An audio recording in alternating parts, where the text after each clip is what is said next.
Hey guys, welcome to another ugly technique spotlight.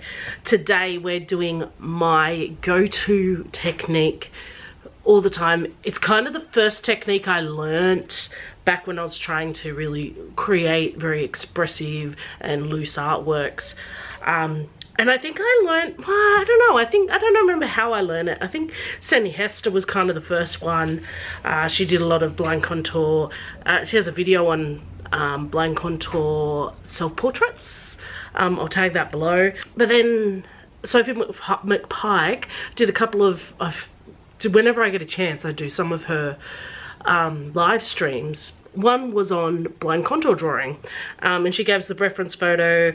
We did the blind contour drawing. It was really cool. So I started doing it more and more and loved it more and more. So what is blind contour drawing? Blind contour drawing, it's funny because I sometimes think I don't explain it well, and someone actually said to me, do I do it with my eyes closed? No eyes closed, your eyes are open, but if I've got my reference picture here, I only look at the reference picture, not my sketchbook. So I do not look at my sketchbook at all, only at the reference photo. And actually what I do with my eyes is I have it follow exactly where my pen is on my sketchbook, in my sketchbook. That's the blind component of it.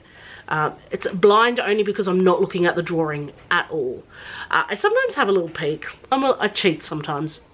I try not to, but sometimes I do. The contour bit is because it's a continuous line drawing, so I do not take my pen off the page, which is why I don't often use a dip pen for it, because I have done it before with a dip pen and it's run out of ink and I'm not realised because I'm not looking at the drawing. But sometimes I do have a little sneaky look just to check if I'm using a ink pen, dip pen. I found my fountain pens are brilliant for them. Especially I can get really cool details in them and I go a bit slow with them. So I'm going to show you that. Pens and pastels, they're great too. So it just depends on what you want to do. Charcoal's great for it because it's not going to run out. Okay, yeah, so let's have a look. So today I'm going to show you, first I'm going to show you some examples. I sometimes pair it with some other ones, but usually I love it so much that I end up doing it as a standalone. I don't really often include other techniques with it. So I'm going to show you, I've got lots of examples here of ones that I've done in my sketchbook and some that I will have for sale in my next shop update, because I do them and add lots of funky colours and it's really cool. So I'm going to put it down, let's have a little look. So I've got quite a few here. I've got 4 or 5 sketchbooks. So this was the Scribble Brigade that I told you about with Sophie McPike. I've done some in yellow as well. So they're timed as well. So she gave us the picture and timed. Some are quite light, so you can't really see them. So I sometimes do this, multiple ones on a page, and just change the colour. So these are all the same ones. So these are 1 minute blind contours. And see that, I think that looks really cool. No, it doesn't look like someone in particular, but I think it's cool. Yeah, that's bit too, you can't really see that one, but you can see this one here. So that's again 1 minute. A lot of these are 1 minute ones.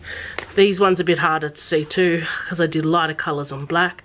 But yeah, all 1 minute blind contour drawings. So she does a lot of that type of thing in her Scribble Brigades. This is a sketchbook by Bound to Love Them. I love them. That's it, full stop, end of story. So this I put down for my first cover, just put some colour down, and then I just did 2 blind contour drawings of birds. I think this was with a dip pen, and I love them. That actually turned out so good, those 2 birds, I love it. These here are some more birds. Duh. And this is what I was talking about. I sometimes put funky colours in it. So I will do the blind contour drawing and then colour them in each spot different colour. Not necessarily the colour of the birds.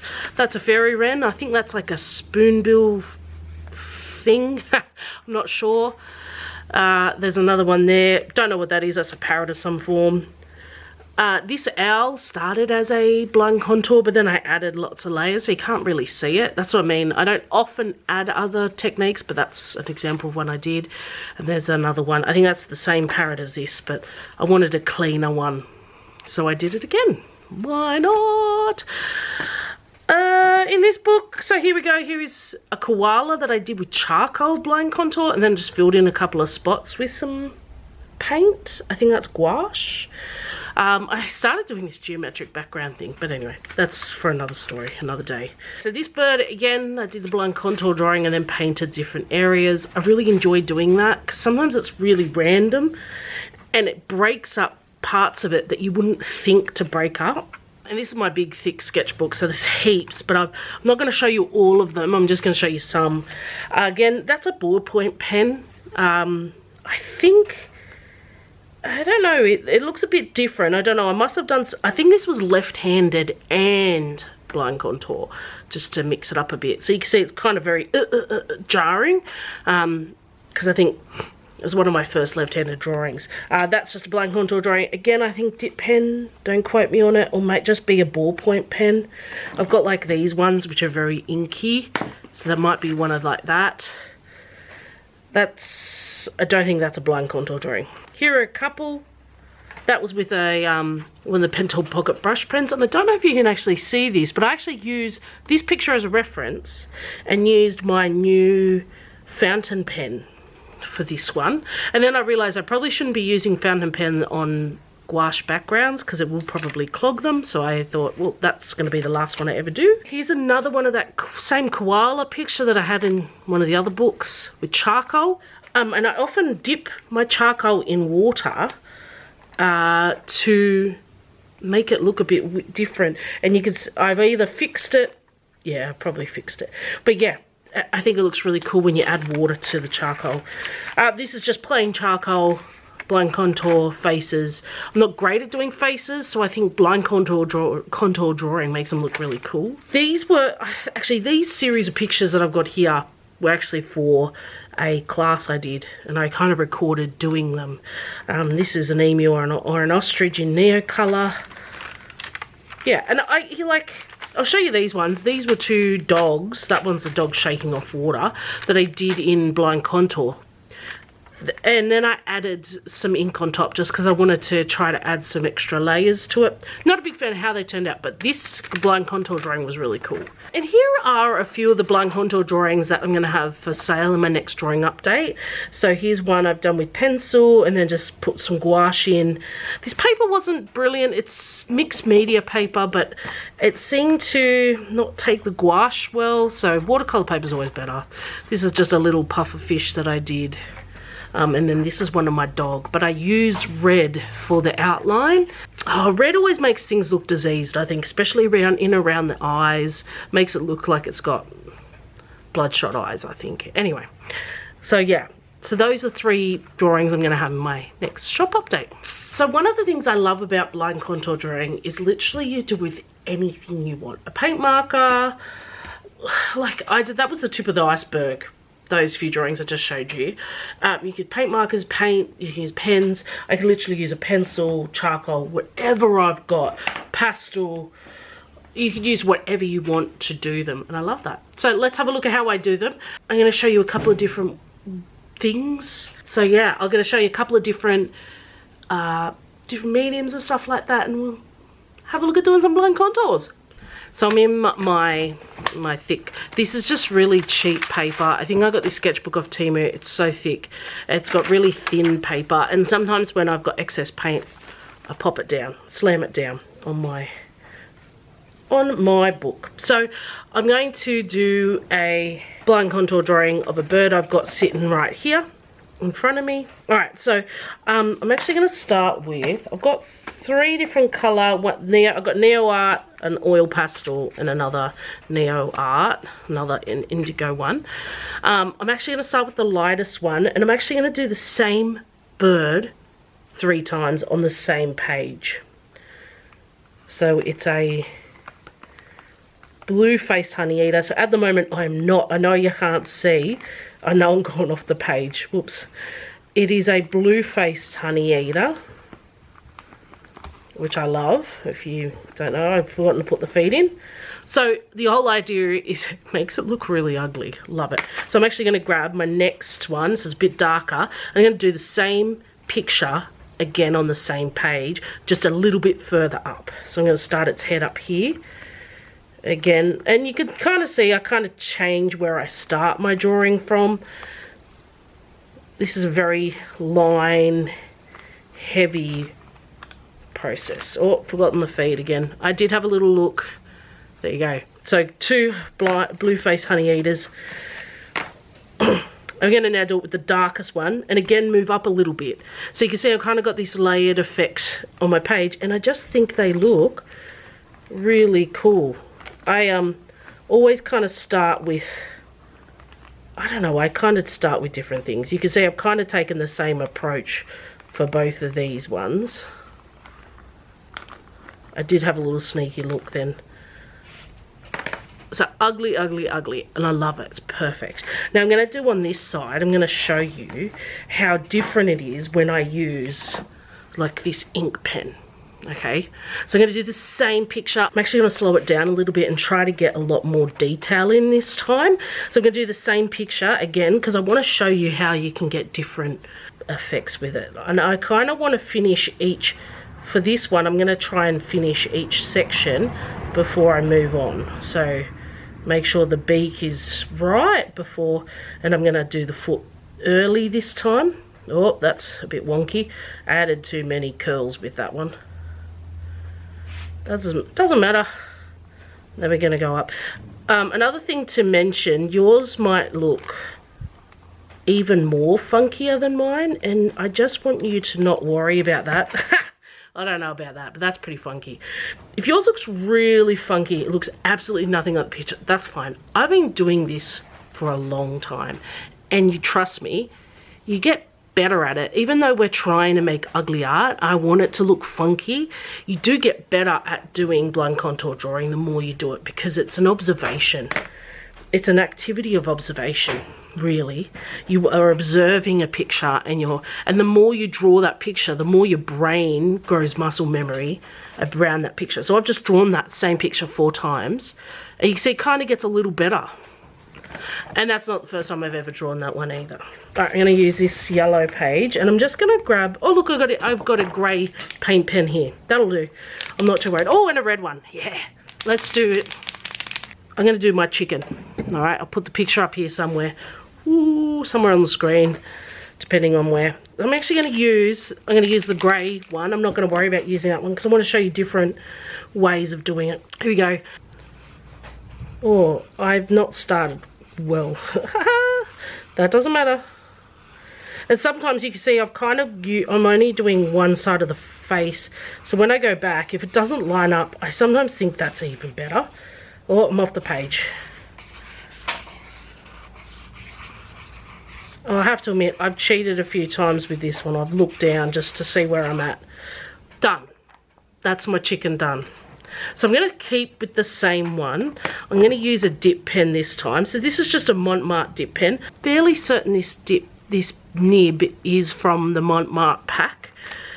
If it's not with it, it used to be with it, and it's now just a different nib. So my apologies. When you're using a dip pen, I like using the Art Spectrum pigmented ink and Liquitex ink work really well with it because it's a lot runnier. The Atelier is just too thick and it doesn't come off, especially if you're using a glass dip pen.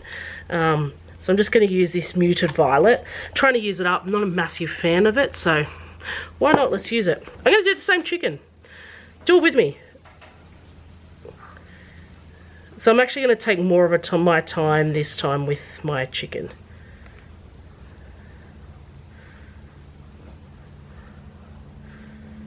Try not to cheat too much, but I do, when I'm doing a dip pen, I try and look down from time to time, not so much at the drawing, but just to see if I need to re-ink. And sometimes I just re-ink just because I know I'm probably going to run out soon.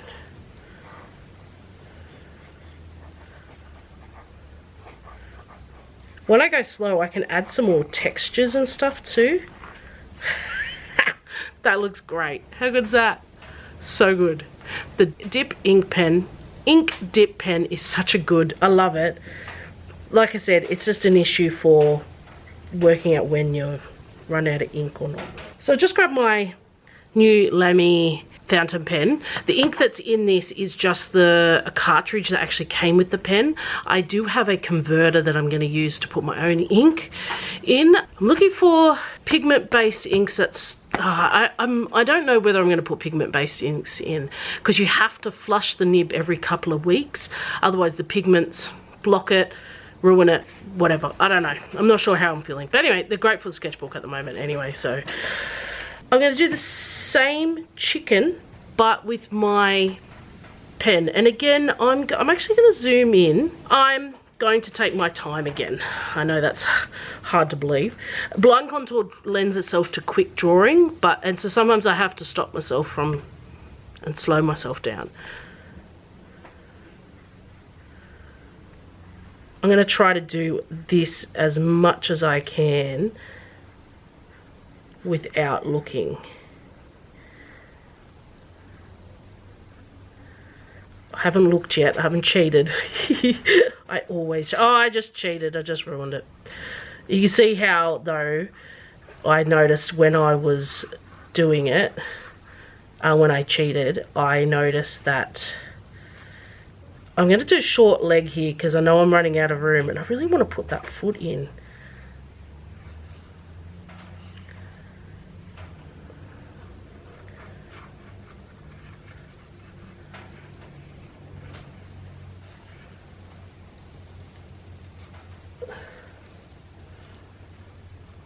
So yeah, oh, those feet are so dodgy. I went over them so many times. So you can see, because the fountain pen is a lot finer, you can add a lot more details and things like that to it.